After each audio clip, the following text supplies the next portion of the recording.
রাজ্যে চালু হলো সপ্তম পে কমিশন। বড় ঘোষণা শুভেন্দু সরকারের। শিক্ষক শিক্ষিকা সহ রাজ্যের সব সরকারি কর্মীদের জন্য খুশির খবর। অবশেষে রাজ্যে চালু হচ্ছে সপ্তম পে কমিশন। বিজেপির সংকল্প পত্রেই ছিল সেই প্রতিশ্রুতির কথা। ভোট প্রচারে এই পে কমিশন গঠনের কথা বারবার বলেছিল বিজেপি। পালাবদলের পর সেই সিদ্ধান্তের আশায় ছিলেন কর্মীরা।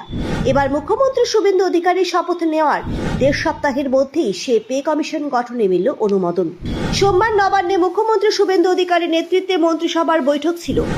উপস্থিত ছিলেন রাজ্যের 5 মন্ত্রী।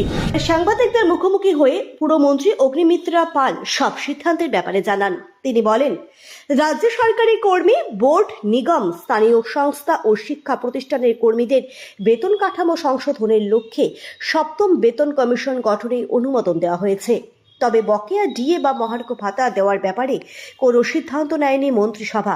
সরকারি কর্মীরা বলছেন, সপ্তম পে কমিশন গঠন হয়ে কার্যকর হলে 1 লাফে 10 থেকে 12,000 টাকা পর্যন্ত বাড়তে পারে কর্মীদের বেসিক পে। পে কমিশনের নিয়ম অনুযায়ী প্রতি 10 বছর অন্তর কর্মীদের বেতন কাঠামো সংস্কার করার কথা সরকারের।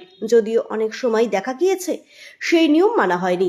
2016 সালে 1 জানুয়ারি সপ্তম বেতন কমিশন কার্যকর করেছিল মোদী সরকার। সপ্তম বেতন কমিশনের ন্যূনতম বেসিক পে হল 18,000 টাকা।